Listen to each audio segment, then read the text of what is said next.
What's wrong with you? Live there? Yeah. Live there? Yeah. Live. Good afternoon. Welcome to Havenwood Tiny Homes. Most Sunday afternoons we do a bit of a spiel, doing a bit of a chat about tiny homes and all the questions we've had during the week. And what we like to do is just sort of rattle on and answer those questions that we've had during the week. So, and also, if you've got any other questions, bung them up on the screen. I've got my glasses on. And last week, man, I was very disappointed. There's a couple of questions come through, not till late in the piece, but I think the show was over by then. But just because it's me on my own, don't think that I can't do two things at once. So, bung them questions up and let's we can crack into it, you know. Anyway, while you get yourself organised, grab yourself a drink and I'll tell you a funny story, true story actually. Last night, little man, he's transitioning from soccer. He's learned all the ball skills with the foot skills and stuff, and now he's upgrading into the. He's going to go for footy. He's going for league next year, you know. So anyway, of course, we've got to buy him a mouth guard. So Shani had bought him a mouth guard. She'd hid it in the cupboard, and anyway, he comes and asks Shani, oh, you know, if I had my mouth guard, could I wear it? And Shani says, yeah, no worries. And of course he pulled it straight out because he'd already been trifling through Shani's stuff and found the mouth guard. So he bungs me in last night and he's walking around while we're having pizza, homemade pizzas around the fire and stuff, and he's got the mouth guard going on. And anyway, I wake up this morning, we're blowing a gale last night, and come up this morning and we're on the way. We had to go, went out this morning, had a meeting, and Shani and the kids, we stepped out. And of course I find the mouth guard. He left it outside. The dog grabbed hold of it and he chewed the crap out of it. And anyway, I go and grab Ron Shadow. I said, Shadow, come over here, boy. Check this out. I said, where's your mouth guard? He said, oh, I put it away. I said, where'd you put it? Oh, just on the ground. Anyway, the dog grabbed hold of it and chewed the crap out of it. And I said, have a look at this, boy. I said, this is going to protect about one of your teeth. So I hope you've got insurance for the other tooth because the rest of us chewed the crap out of this poor old mouth guard. Anyway, that mouth guard, $30, lasted not even 24 hours. Unbelievable. Oh dear. Anyway, hey, how's everyone's week been? Hope you've had a great week. We've had heaps going on. We've just been flat out, and oh my gosh, I'm glad I got Stu on board. I haven't got time to go over to the display village now and chat to people and stuff. I've just been running around and ordering gear, and got started 2 new carpenters, and crikey, we're just trying to keep up with the demand. And because the big thing is, at the moment we're probably pushing probably 6-7 months for our start dates for our clients, and I don't want it to go any longer than that, so I'm going to keep up with the crew to make sure we can deliver tiny homes in less than 8 months. So if you bear with us, if you're just coming on board now and you're starting to lock in with Havenwood, I don't want any of our clients to wait any more than 8 months. So, but we're doing our best, we're growing, and just sort of getting that happy mix going, and with the right amount of staff and the orders coming through, and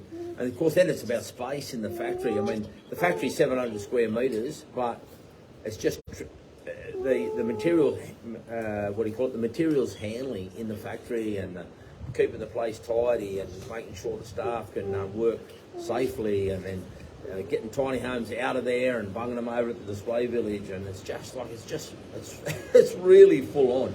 I never thought, I was like the first half of my life I was fairly full-blown stressed. It's blowing a gale now. If you can't hear, I'm talking pretty loud, but I hope you can hear me okay. And I thought I'll get into tiny homes because it'll be like a lot less stress, and I'll just be able to poke around and just knock up the tiny homes, and we'll just. But I think it's really turned into insane. Like, I'm absolutely flat out. But hey, loving it, loving chatting to people, loving seeing clients being really happy with their tiny homes. So anyway, long story short, I'm going to crack in on a few questions. About a heap of questions this week, so I'll sort of cull that down a bit so I don't bore you too much. Anyway, first question. What insulation do you use? When I was at your display village, the homes were so comfortable. Okay, well, if you've been with us for a while, you'll know that our homes are actually built from refrigeration panels. So all the walls and the roof is actually built from cool room panels, 75 mil thick. I've looked into dropping it back to 50 mil, but I just really want to give the people that extra comfort. It does rob you about 50 millimetres of actually floor space by going with the 75 mil panel, but I figured, the offset of having that extra insulation is definitely worthwhile sticking with the 50 mil panels. So that's walls and roof. We've got a couple of tiny homes that are going down to the Snowies, and we're actually up-speccing those. We're actually putting the refrigeration panel, 50 mil refrigeration panel, as the flooring. So instead of the 15 millimetre structural ply, we're actually putting 50 millimetre insulation, refrigeration panel as the floor.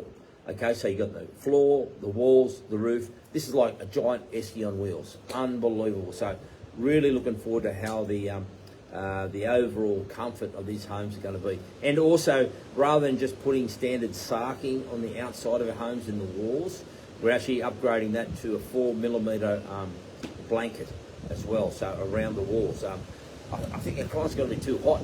It's really going to be so comfortable and well insulated in our homes. Number 2, do you deliver your homes and how much? Yes, we do deliver our homes.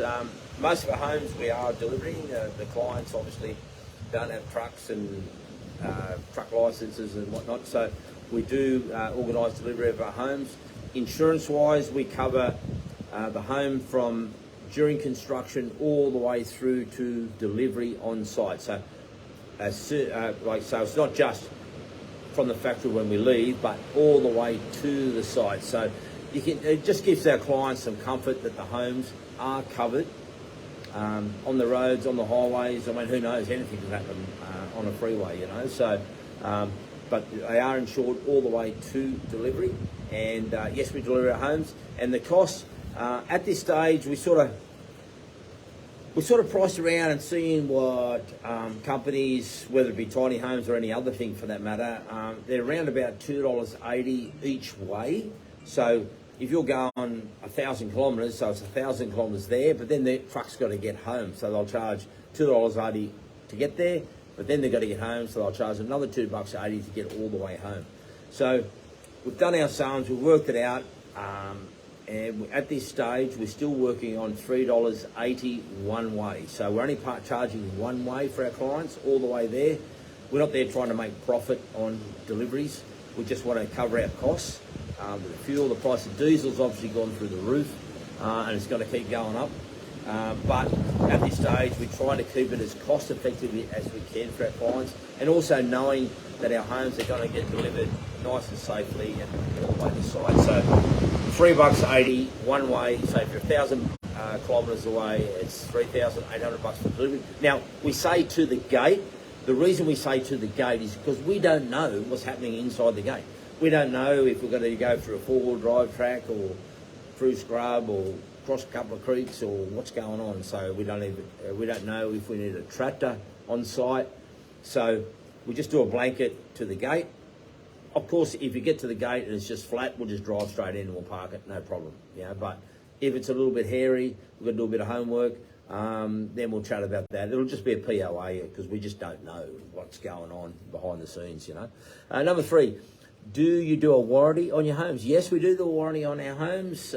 We say 12 months, but at the end of the day, if something's not happening, you got a couple of glitches, just give us a call, man, we'll fix it up. Because we know the way we build our homes, they're not going to fall apart.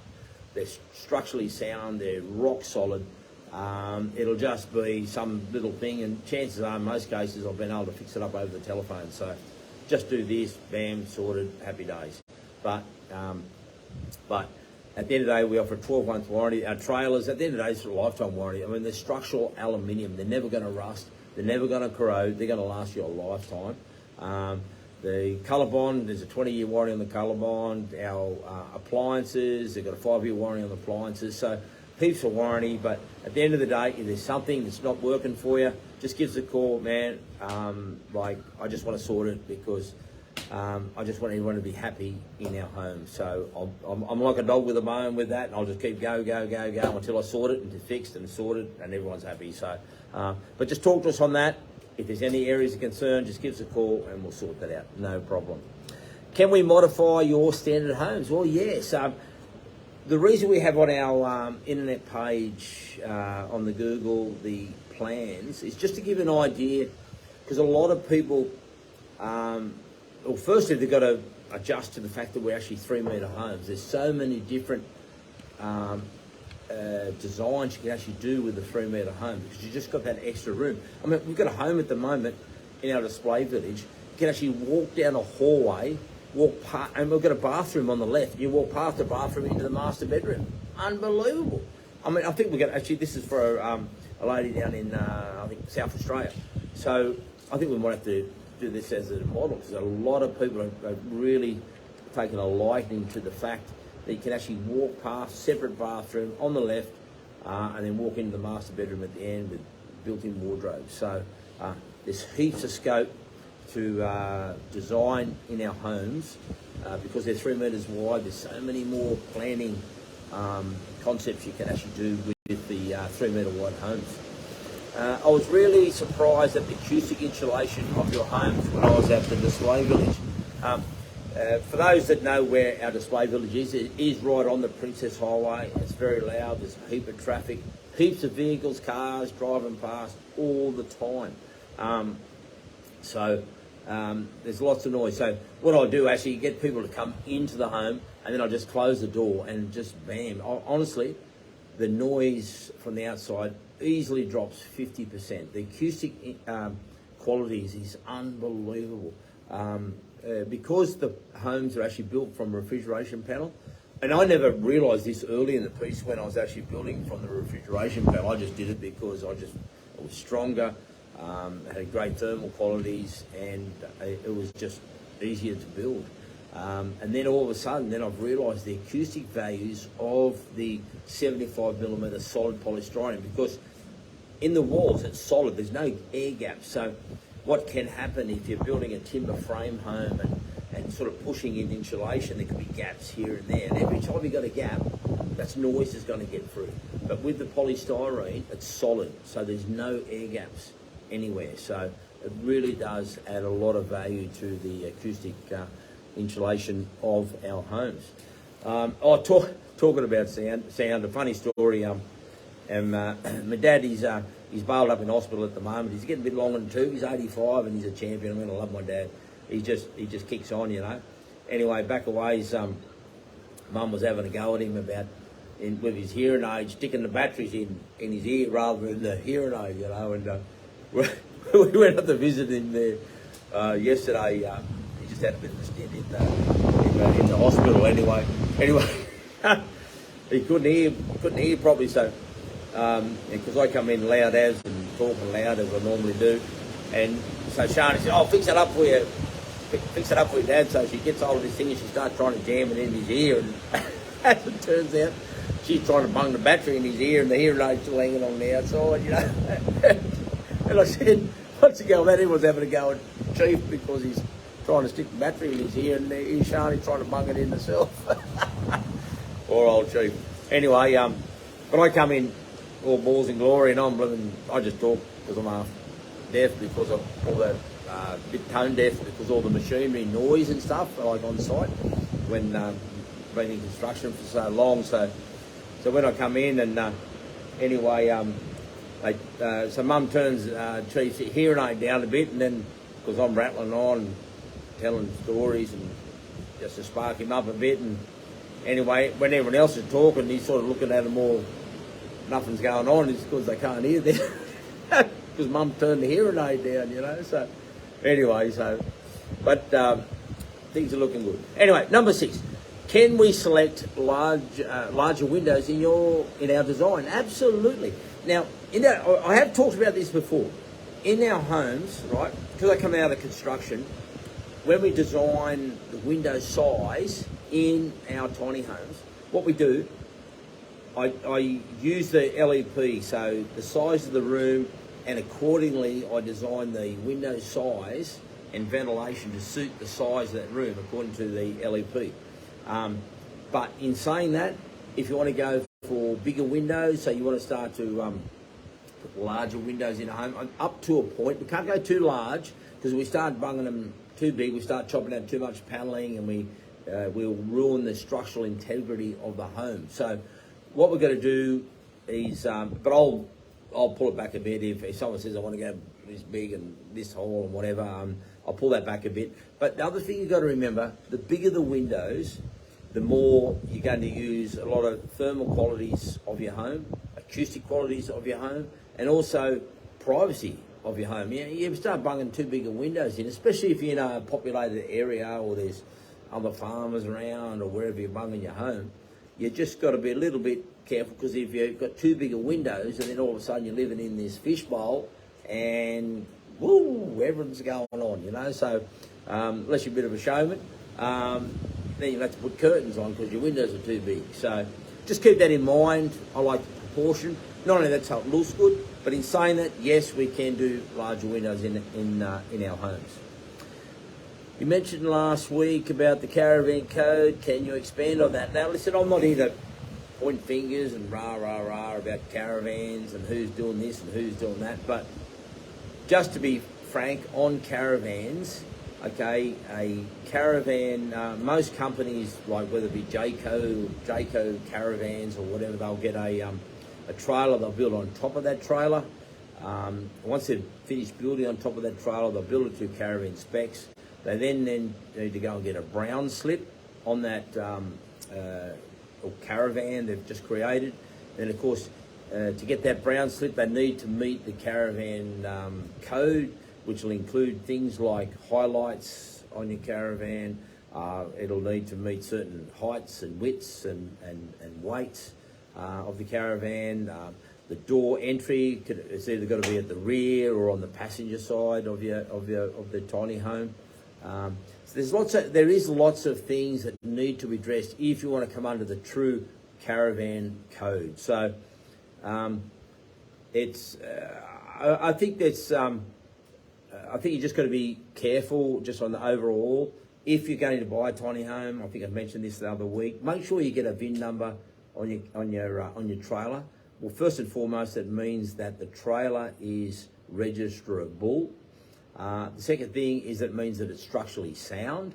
Okay, so you know that your tiny home is meets all the specs, so it's capable of carrying the load that's on the trailer itself, and of course then it's legal. So if you ever want to move it from A to B, and that it meets all the specs, because I mean, a lot of your delivery companies, I mean, they're quite, for them to travel on the road and they've got to go across weigh bridges, or they, I know there's just been a flyer put out to all the trailer manufacturers that the police now are carrying mobile weigh scales. So, and they see something that looks a bit shaky, they're going to pull them over and they're going to throw them on the weigh bridge, you know. So that means companies, drivers, people that are delivering tiny homes then are going to be a little bit more selective on what homes they're actually going to deliver to site. So make sure your home does meet the specs in regards to weights and size and all this sort of stuff. So, okay, what have we got next? Number 8, I've ordered a tiny home from another company, but they don't do aluminium deck and awnings. Can we order that through Havenwood? Absolutely, yeah. I mean, everyone does different stuff, and we've developed a system that I think is unbelievable, which is all structural aluminium. It's lightweight, can actually bolt onto the side of your existing tiny home. So your deck itself, and then of course you've got your awning, and it comes with a hinged bracket that actually bolts onto your side of your tiny home. So it's sort of, you can put it on any tiny home really at the end of the day. But what it does mean is that if you ever want to move your tiny home from A to B, is that you can actually do it yourself. You fold the deck up, the roof folds over the top, bolt the two together, so then you can actually still move your tiny home, whether it be from us or from another company, no problem at all. that we can actually supply deck and awnings for other companies, for whether they're bought from us or somebody else. Yeah, who cares? Number 9, do you line your homes with gyprock as your interiors are a flush finish? Well, that flush finish, in actual fact, is steel, okay? Because we build from the refrigeration panel, what that is 75mm solid polystyrene clad with ColourBond steel. So the inside of our homes, we actually spray paint. This is like a Duco finish. It's such a superior finish. 3 coats of spray paint. Nothing's rolled on the actual home interior of the homes. It's all spray painted. Okay, so you just get that real trick. Well, I guess you'd call it vehicle finish. You know, like it's a great finish. It's tough as nails, and that's why it's a flush finish, because it is steel. But hey, the beauty of building from the ColourBond is that it's because it is steel. So when it comes to hanging up photos and pictures and stuff like that, I've just got a question here. Is your display village open on Thursday, the public holiday? Yes, yeah. Oh, that's right. That's a new public holiday because the Queen's death and stuff. Geez, I haven't thought about that. But anyway, you just give us a call. I'm sure we can crack it open if you need to. But it is supposedly officially a public holiday on the public this Thursday coming. And I'm just sort of thinking, public holiday, that means I've got 10 chippies and a couple of painters.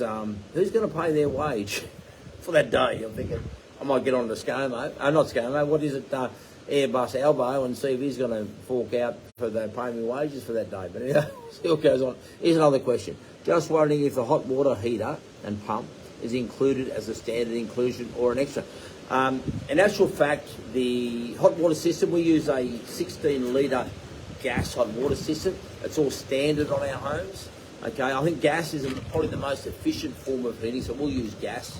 But that's all standard on the home. And in regards to the water pump, that's also a standard inclusion on our Hazelwood tiny home. Okay, so what would you call it? I'd actually call our home semi-off-grid as a standard. So you've got a pressure on demand 2 horsepower water pump, which, because we've already got gutters on our home, so all you need to do is actually pick up a rainwater tank, put beside it, put the downpipe into that tank, and then we actually pump straight out of your own rainwater tank. Now, a couple of things, actually, I talked about this before, but be real careful. If you're going off-grid with your tiny home, make sure, whichever company you go through, make sure they've got gutters. Because if they don't have gutters to collect rainwater, where are you going to get rainwater from? Like, you can't just catch it out of the air. You've got to have something to actually catch the rainwater. So, I mean, to buy trucks in to fill up a tank, it's going to cost you a fortune, you know. So you really need to do your homework if you're going off-grid. Make sure the homes have gutters to be able to collect the rainwater. And then, of course, pumps, which are included in our homes to actually pump your rainwater. I've got another question here. In regards to attaching one of Hazelwood's decks and roofs to another company, how much extra weight for a standard? Oh, okay. The decks and the awning actually add 300 kilos. So our deck, awning, fully decked out, fully roofed, with gutters on it, is a total of 300 kilos, okay? But now, here's the catch. We actually can do them with removable hinges. So what you can do is, when you're on site, mount your deck and your awning. They've actually got slip pins in the deck and the awning. So the brackets themselves are mounted on your home, whether it be from us or from somebody else. And then if you want to move your home, now that home already could be maxed out at 4.5 tonne. So, of course, at 300 extra kilos, you're going to go overweight. So what that means is that we can actually, the brackets are mounted onto your current tiny home.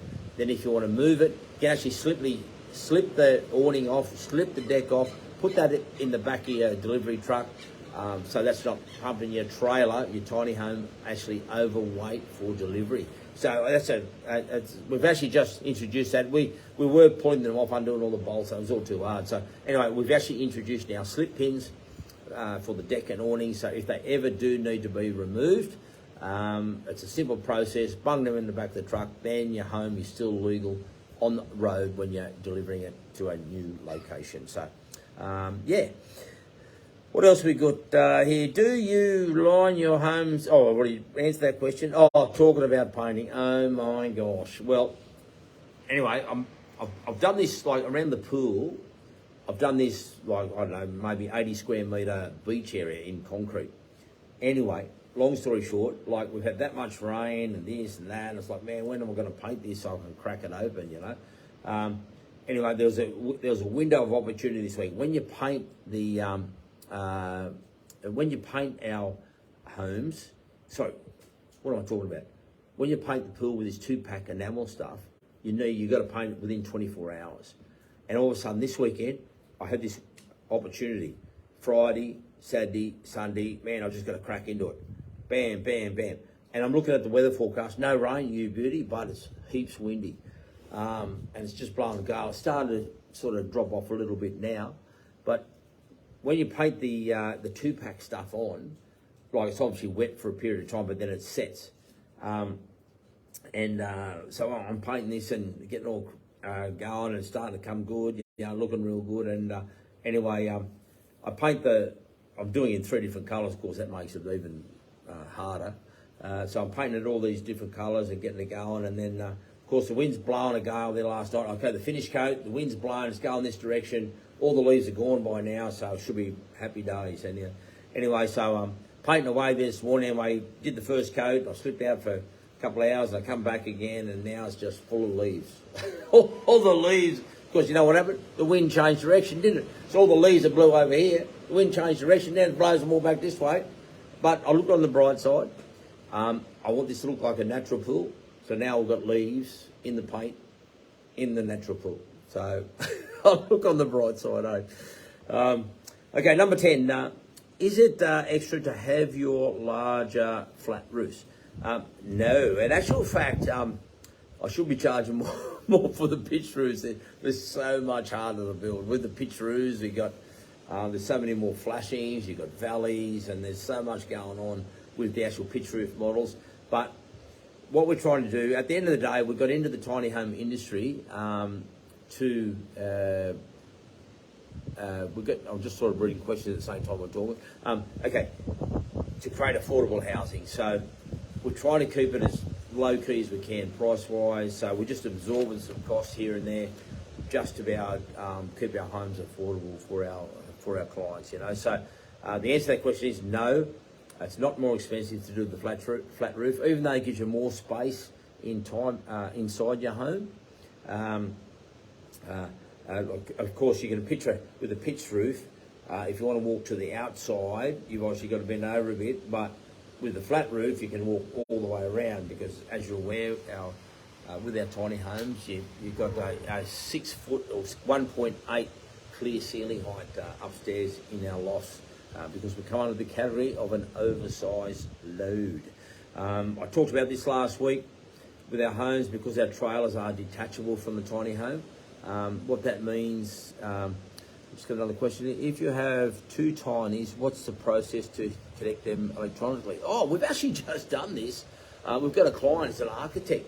So what Jesse has just asked, if you have 2 tinies, what's the process in connecting them? So if you're going off-grid, okay, so this one over here is, so rather than putting 2 different solar packages, one on this home, one on that home, what we've actually done is up-spec'd one of the tiny homes with 3 extra solar panels, which gives us the injection of wattage that we need to charge the batteries, and then it's simply joining the 2 tiny homes together with a 15 amp lead.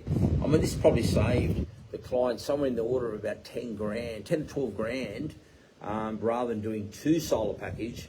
We've got 1 solar package, and then we just up-spec that to actually be able to power both tiny homes. So that's awesome. The setup we did was a dad and daughter, 2 tiny homes. Dad's got the solar package on his home, and a lead going to the daughter's home to actually juice up the power for the second tiny home. So great concept. We actually did a full test of it the other day when we're doing the commissioning, and it worked brilliantly. So really stoked about that. what would be the best model for a B&B? Now, well, it's funny. Well, there's two things. First, we need to look at budget. Some people have a smaller budget, which then we'd recommend our Tucker's Rest model, okay? So for 79 grand, single bedroom, or we could put 2 single bedrooms in it, full bathroom, semi-off grid, happy days. It's a great, I've got another question here, Faye Rods. Have I missed it? Sorry I'm late. Faye from the Expo. Hey Faye, how you going? Looking forward to meeting you in a couple of weeks when we step up there. I'm actually flying up. We've got one of the boys taking Tiny home up there for me, so I don't have time to drive to this show because I'm too flat out, you know. We've got another one, Jessica. Sorry, Rick. I joined on. Did you already answer the question about the cost difference of the different types of windows? No, I haven't answered that yet, Jessica. Okay. The question Jessica actually put through earlier in the week, when it comes to the fixed awning or sliding windows, what we've actually done, we've actually just given a blanket, just creating a generic price for our homes, so you don't have to actually pay extra if you want an awning or if you want a sliding or whether you want it fixed. Okay, so we're trying to keep we don't want too many different price points and just up and all this sort of stuff. So what we try to do, so I actually absorb a lot of costs. So whether it's a fixed glass window, a sliding glass window, or an awning window, same price. And at the end of the day, whether it's this big or this big, I actually don't even charge any extra for that as well. It's just, it's only when you go above 1200 millimetres, so 1200 millimetres wide in height, then we'll actually charge a bit extra for if it's larger than 1200 by 1200. Okay, so I think just trying to keep it simple, because we don't want people to walk away thinking, oh my gosh, I was only going to spend this and now I'm spending this much. So we're just trying to keep our price points down. We're trying to, we do absorb a lot of costs because I've got a good buying power from a lot of our suppliers. They really look after us, and we pass those savings on, and that puts us in a great position to absorb different costs. Now, the only time our window costs do go up quite exponentially is if you go for louver windows. Okay, a louver window, just to give you an idea, one of the reasons they're actually more expensive, a lot more expensive, probably double the price of a standard sliding window, is because each of those louvers that you see have all got to have polished glass all the way around each of those louvers, and that's such an expensive exercise to polish the glass around all the louvers. Great window, I love them, I think they're fantastic, and of course you can still have fly screens with the louver windows. Okay, so, but as for fixed, sliding or awning, same price, blanket rate, so you take your pick, whatever you want, we'll just throw it in and at no extra cost, no problem at all. The louvers, great alternative. The good thing about the louvers, you can go for half the size window and still get the same amount of airflow, because when you open a louver window, you actually open up the whole window. So I love them. I think they're fantastic. They look good as well. They're a real sort of modern look, you know. What's your answer? The one about the B&B? Oh yeah, that's right. I spoke about with the B&B, Tucker's Rest. If you have a bit smaller budget, our B&B models, Tucker's Rest, single bedroom, full bathroom, semi-off grid, 5.2 metres long, comes under the standard caravan conditions, 2.4 wide, is 79 grand. And then of course, then you can step up to say our Jackson model, which is 3 metres wide, 4.3 metres high, sorry, I'll start again, 4.6 metres high. So that means you've got standing room upstairs, 1.8 clear ceiling height in both the bedrooms upstairs. This is a winner for people because it's, I think the number one reason that people love our larger homes is because they can't envisage themselves crawling into bed and trying to make their bed with fitted bed sheets on their knees, pushed up against the wall, you know. So it is a winner. Like I think it's a great alternative to well, granny flats even, you know. So it's definitely a lot cheaper. Another question here: is it extra to get a black double kitchen sink. The black sinks are a little bit extra. I mean, it's not a lot, but probably about $80 extra for the black kitchen sinks. Now, if you go double, so if you go double bowl without the drainer, it's not too bad in price. But if you go double bowl plus a drainer, obviously it's a lot larger sink. So it's like anything, the bigger it is and the more material that it uses, it will be more expensive. So black sinks, double bowl is going to cost you, with a drainer, is definitely going to cost you. I'm guessing probably around about $200, $250 extra for that type of sink, but would look fantastic. But the other thing, we need to know this up front, because when we design the kitchen, the bowls go into the cabinetry. So we've got to make sure that the cabinet where your double bowls are going in the sink, if there's enough room to actually fit those bowls. So we do need to know that early in the piece when we're doing the kitchen design. So I think we did tap into that the other week with our kitchen. The actual process of purchasing a Hazelwood tiny home. And listen, we try to keep it simple up front. So if you choose Hazelwood and want to lock it with a Hazelwood tiny home, all we need to know is the length of your tiny home, whether you want to go 7.2, 8.2, 9.2, whatever length of home you're going to go with, and the model. So I can actually pre-order trailers, pre-order kitchens. What that does is make sure that we lock in, or I lock in, prices so that our clients then don't incur any price rises. Okay, so once you've done that, you lock in. Then in the next probably 4 to 6 weeks after securing a Hazelwood tiny home, then I like to get people in. Then we go through, we discuss all the ins and outs, any optional extras, extra windows and colour of windows and fireplaces and air conditioning and deck and awning and all that sort of extra stuff. But I don't need that up front. But we like to organise that in the next 4 to 6 weeks after securing a Hazelwood tiny home. Then when it comes to the kitchen, the process is after about 3 days of construction, our kitchen company will actually measure the kitchen space. They'll supply us with 3D drawings of the kitchen. And then from there, once we've got the 3D drawings, we'll pass them on to our clients so they can, then they can do sort of tweak it a bit more. So you've still got, there's a couple of stages where you still have that option to add a few little fritty bits to our home. Hey, settle down, dog. Barking and carrying on. Have a look, mate. I'm busy. Anyway, I'll tell you what, we've answered heaps of questions. If you've got any more questions, quickly bung them through, because I've rattled on heaps here at the moment. I think I've answered all the questions so far. And here, settle down. Come up here, mate. Come up here. He's a new little, check little mate out. Check him out, eh? Maisie. No, what's your name? Murphy. Murphy, have a look. Little golden retriever, mate. I'll tell you what, he's a little man. He's a little man that chewed up Shadow's, what do you call it, mouth guard.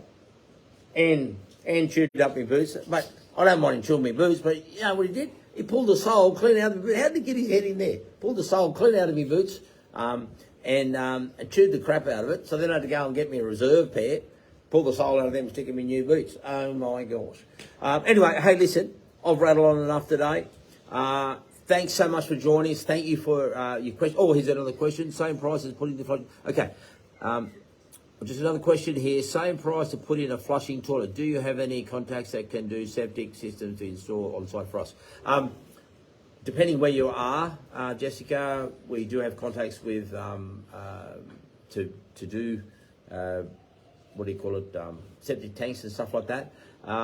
Flushing toilets. No, the actual I'll let you know a little secret. Flushing toilets are cheaper than compost toilets. So, flushing toilets, I mean, full ceramic, back to the wall, soft close seat, $250. Rolls Royce, happy days. Compost toilet, $1,300. So, for me, obviously it is cheaper to put a flushing toilet in, but we do, I think I talked about this earlier, we do actually supply compost toilets as standard in our tiny homes. So semi-off grid, you've already got your flushing toilet, you've already got your pump, and There you go. But anyway, hey, listen, I've rattled on enough today. If you've got any questions, you want to pop in and have a look at the display village, come and see Stu, man. He's just flat out. He's loving this game. He's just rattling on and showing heaps of people through. We're probably averaging, somewhere near a dozen people a day at the moment. Tuesday, Wednesday, Thursday, Friday. Did another couple of inspections today. I was a bit cramped for time today, but normally like to try to do it during the week if we can. But hey, I'm done today. Have a great week, and put any questions in you got during the week, eh? Uru.